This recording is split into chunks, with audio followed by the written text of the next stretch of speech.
Hey guys, welcome back to my channel. അപ്പോൾ കുറേ പേര് ഗിവ് അവേയുടെ കാര്യം ചോദിക്കുന്നുണ്ടായിരുന്നു. ഞാനിപ്പോൾ നമ്മുടെ ചാനലിൽ 1K സബ്ബെങ്കിലും ആവട്ടെ എന്ന് വിചാരിച്ചിട്ടാണ് വെയിറ്റ് ചെയ്യുന്നത്. കുറേ കമൻസൊക്കെ കണ്ടായിരുന്നു. അതൊക്കെ കണ്ടിട്ട് അതിൽ നിന്ന് ആരെയും സെലക്ട് ചെയ്യാമെന്ന് മനസ്സിലാവുണ്ടായിരുന്നില്ല.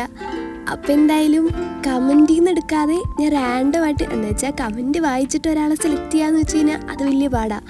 അപ്പം ഞാൻ വിചാരിച്ചു റാൻഡമായിട്ട് സെലക്ട് ചെയ്യുക. ഞാനിങ്ങനെ നോക്കിയപ്പോൾ മറ്റേ യൂട്യൂബ് സ്റ്റുഡിയോയിൽ ഞാൻ നോക്കിയപ്പോൾ എനിക്കിതിനെ പറ്റിയൊന്നും അറിയില്ലായിരുന്നു. അപ്പോൾ ഞാൻ ഒന്ന് നോക്കിയപ്പോൾ അതിൽ ഏറ്റവും കൂടുതൽ കമൻസ് ഇട്ടേക്കുന്ന ആൾക്കാർ, അങ്ങനെയുള്ളവരൊക്കെ അതിൽ കണ്ടുപിടിക്കാൻ പറ്റും. അപ്പോൾ അങ്ങനെ വെച്ചിട്ട് നോക്കാമെന്ന് വെച്ചു. കാരണം ഓരോ കമൻറ്റ് വെച്ച് വായിച്ചു പോകുമ്പോൾ ഇയാൾക്ക് കൊടുക്കുക എന്നുള്ള ചിന്തയാണ് വരാം. അപ്പോൾ എല്ലാവർക്കും കൂടി ഞാൻ എങ്ങനെയാണ് കൊടുക്കുക.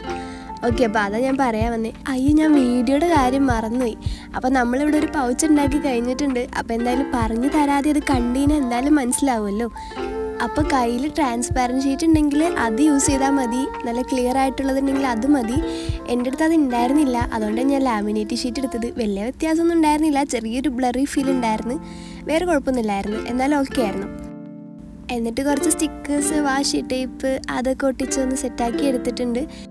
പിന്നെ പറയാനുള്ളത്, കുറേ ഇഷ്ടം പോലെ കമൻസൊക്കെ വരുന്നുണ്ട്, പക്ഷേ ലൈക്കൊക്കെ അതുപോലെ തന്നെ കിടക്കുകയാണ്. അപ്പോൾ കമൻറ്റ് മാത്രം ഇടാതെ ലൈക്കും കൂടെ ചെയ്യും, എന്നാലും നമുക്ക് എത്രയും പെട്ടെന്ന് 1K സബ് അടിക്കാൻ പറ്റുള്ളൂ.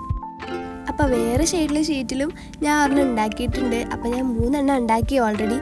ഇനി അടുത്തത് ഇതെന്താണെന്ന് വെച്ചാൽ, എന്തായിരുന്നു ഇത് ഞാൻ മെമ്മറി ബോക്സ് ഉണ്ടാക്കാൻ നോക്കിയതാണ്. കുറച്ച് വിൻറ്റേജ് ആയിക്കോട്ടെ എന്ന് വിചാരിച്ചിട്ടാണ് ബ്രൗൺ പേപ്പറൊക്കെ ആയിട്ട് വന്നത്.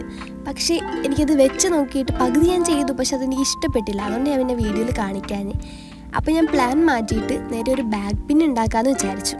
അപ്പോൾ അതിന് വേണ്ടിയിട്ട് ഒന്നുമില്ല, ജസ്റ്റ് ഒരു കട്ടിയുള്ള വൈറ്റ് ഷീറ്റ് എടുക്കുക, ഒരു സ്റ്റിക്കർ ഒട്ടിക്കുക, അതിൻ്റെ ഷേപ്പിൽ വെട്ടിയെടുക്കുക, ബാക്കിലൊരു പിന്നും കൂടി ഒട്ടിച്ചെടുക്കുക, അത്രയേ ഉള്ളൂ. എന്നിട്ടെന്താ, ഏതെങ്കിലും ബാഗിൽ സ്റ്റിക്ക് ചെയ്ത് വെക്കുക. ട്യൂഷൻ ബാഗോ സ്കൂൾ ബാഗോ എവിടാന്ന് വെച്ചാൽ പിൻ ചെയ്ത് വെക്കുക. അപ്പോൾ അത്രയേ ഉള്ളൂ. എന്തായാലും പറഞ്ഞ കാര്യങ്ങളൊന്നും മറക്കണ്ട. മാക്സിമം ലൈക്ക് ചെയ്യുക, കമൻറ്റ് ചെയ്യുക. അപ്പോൾ ഓക്കെ, ബൈ.